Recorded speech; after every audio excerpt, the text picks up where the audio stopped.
paz do Senhor Jesus Cristo a todos vocês.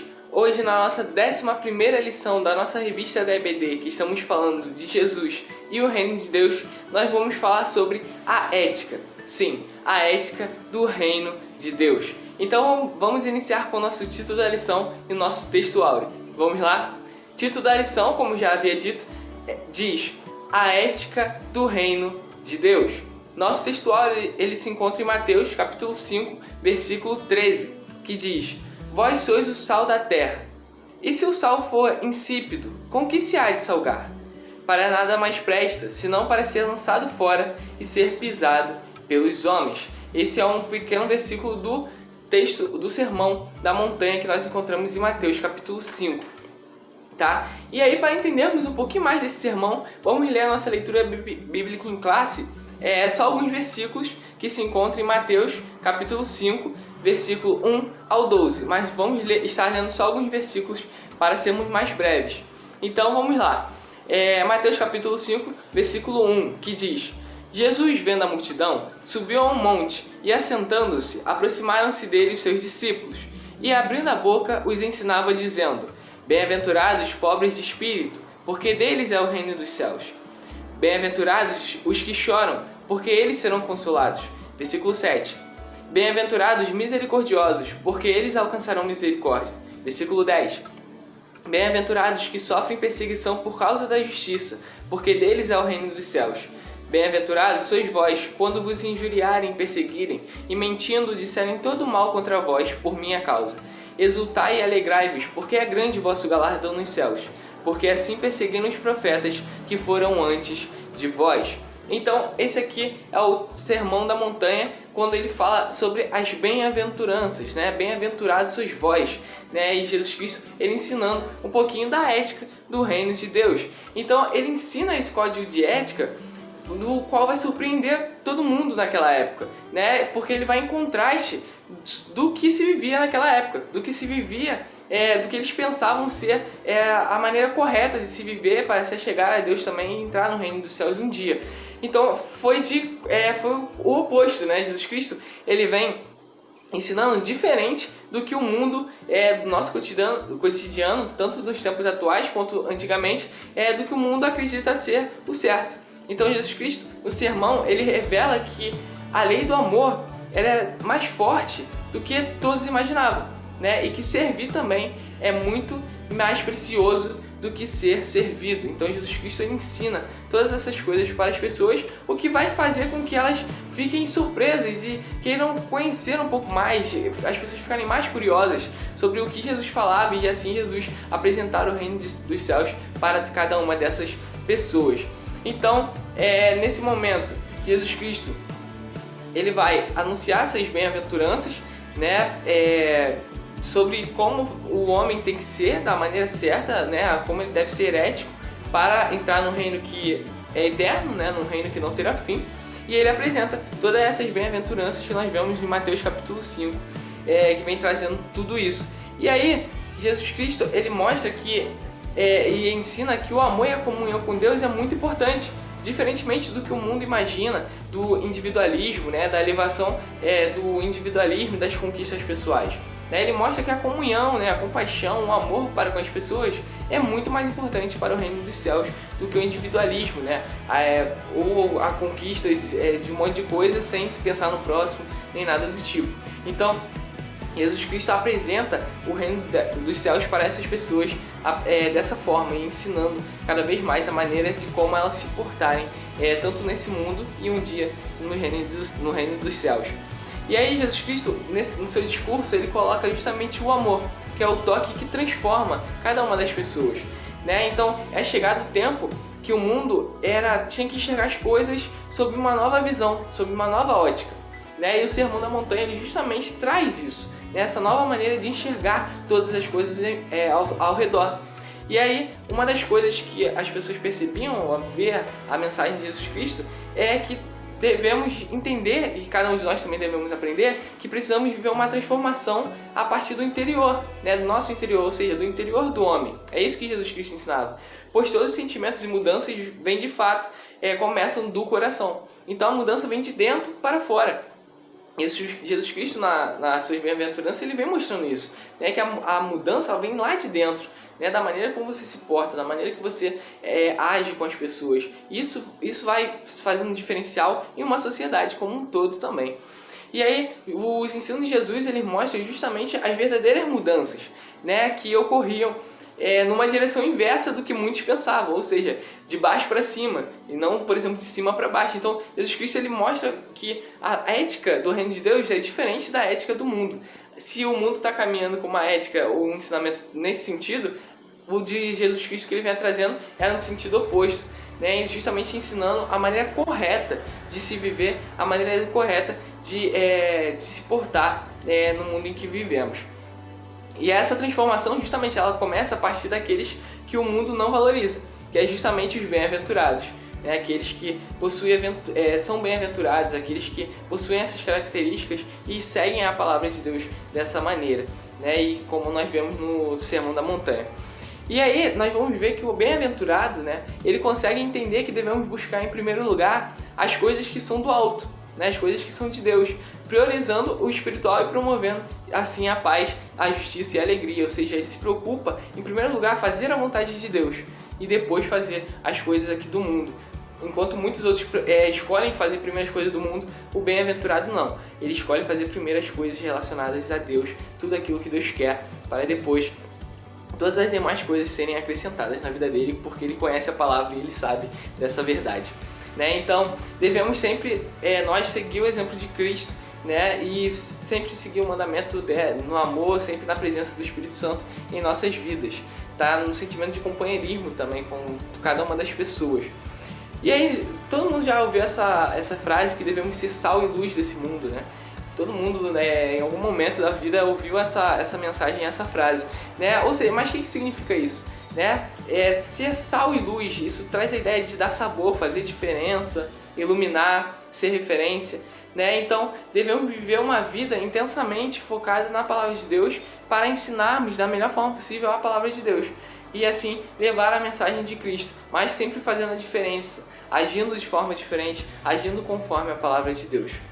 Esse foi basicamente um resumo bem rápido do que a Tia Kézia agora vai explicar para vocês um pouquinho. Eu espero que vocês gostem dessa lição, a lição está muito boa e que vocês aprendam mais e mais a respeito da ética do reino de Deus e que vocês aprendam e absorvam toda essa mensagem de Jesus Cristo para a vida de vocês. Então, fiquem todos com Deus e é com você, Tia Kézia. Tudo bom, meus adolescentes? Tudo bom, meus chuchus? Hoje a lição número 11, tá quase terminando a nossa lição. E nós vamos falar sobre a ética do reino de Deus. Você lembra o que é o reino de Deus? É tudo o quê? Que Deus tem domínio, seja ele terreno ou celeste. Você lembra que nós falamos sobre isso? E hoje a gente vai falar algumas características que Deus traz, que Jesus traz, ao anunciar as bem-aventuranças. Isso sim, nós estamos em Mateus 5. Nossa lição vai falar sobre Mateus 5 para falarmos sobre as bem-aventuranças. Deixa eu só dar uma baixadinha aqui. Isso, agora nós vamos falar sobre as bem-aventuranças de Mateus 5. E ele nos expressa o que é um homem ético no reino dele, tá? Que um reino que não terá fim. E ele está dizendo aqui que no reino dele nós temos que ser pobres de espírito, ou seja, nós temos que ter a consciência da nossa necessidade, né, de buscar, reconhecer a nossa necessidade espiritual, quanto somos miseráveis e precisamos de Cristo.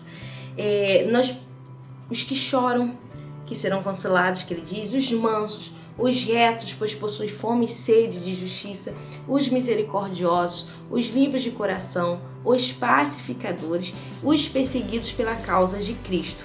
Ele traz isso tudo pra gente. E tudo isso que ele traz pra gente destoa totalmente do que o mundo prega. Por quê? A ética, do cristão, ela se baseia nessa palavrinha aqui, ó. Amor. Vamos colar aqui rapidinho? O amor. E Jesus nos ensina que de todas as leis, a principal é o amor. E ela é o que nós precisamos fazer, viver, né? E ele nos diz que servir é muito mais precioso do que ser servido. E ele nos traz essas características que eu e você precisamos ter para estarmos nesse reino. Nunca vai ser a elevação do indivíduo, mas sim do amor ao próximo, tá?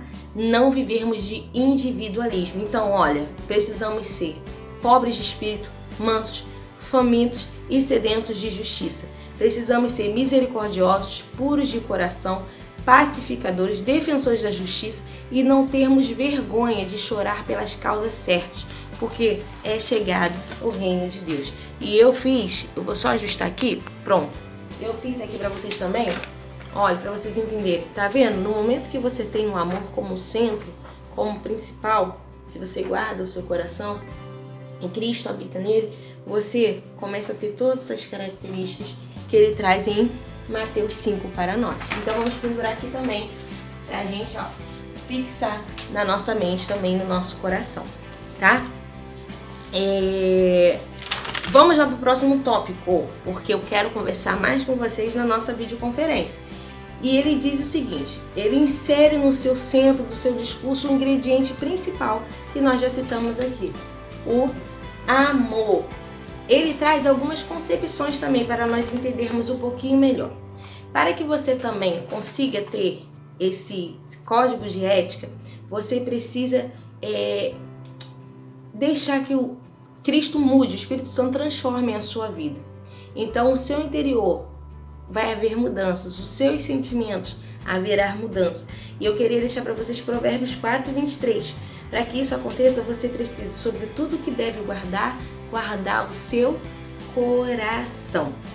Outra concepção que ele nos traz é não só a essência interior do indivíduo, mas a sua integridade também haverá mudança. É uma transformação total, porque no momento que o Espírito Santo de Deus habita em você e você se torna filho de Deus, há uma mudança fora do comum e vai ser vista por qualquer pessoa que olhar, vai ver essa mudança em você, porque o seu referencial passa a ser Jesus Cristo. E o mundo, infelizmente, não valoriza essa mudança. Quando há essa mudança, você se torna esse bem-aventurado, com todas essas características aqui. Quase caiu. Para a sociedade, quem é o bem-aventurado? O bem-aventurado é aquele que possui dinheiro, fama, que mais? Beleza, não sei quantas mil seguidores no Instagram. Mas para Cristo, o bem-aventurado é aquele que busca priorizar o que vem do alto. Busca, em primeiro lugar na sua vida, o reino de Deus. Esse é o bem-aventurado. O que é ser bem-aventurado? É você então desfrutar de um estado de santidade e graça celestial. Você é um bem-aventurado porque você sabe que isso tudo aqui vai passar. E você está esperando a maior coisa que pode acontecer na sua vida, a maior e melhor coisa, que é o reino de Deus. Que é um dia estarmos com Ele, ali ó, lá na sua glória, lá com Ele, né? Junto com Deus, exaltando e bendizendo o seu santo nome, louvando a Ele, ali ó, tá vendo? Juntamente com Ele. É isso que nós esperamos. A nossa lição também traz pra gente, para que haja essa mudança, todo mundo já ouviu essa referência, ser sal e luz do mundo, né? Já ouvimos diversas vezes isso na igreja. E em Mateus 5, 13 e 14 ele fala sobre isso, sal e luz. O sal, vou pegar uma pitada. Na comida joguei um pouquinho de nada. Vou comer. Comida insossa, sem sabor. Vou pegar então e derramar tudo. Vou comer. Com medo já, né? Porque eu botei muito sal. Comida salgada. Vou botar só o necessário. Vou comer essa comida. Que delícia! Sim. O sal ele serve para quê? Salgar? Não. Ele serve para temperar, também para conservar. E a luz? Vamos lá, vamos escurecer um pouquinho, ó. Não estou vendo vocês. O que aconteceu? Eu apaguei a luz. Vamos acender a luz. Acendemos a luz. Você consegue enxergar tudo, você consegue achar as coisas, né? Você sabe que o dia amanheceu, por quê? Porque a luz solar entra no seu quarto. Ou seja, você começa a ter os referenciais.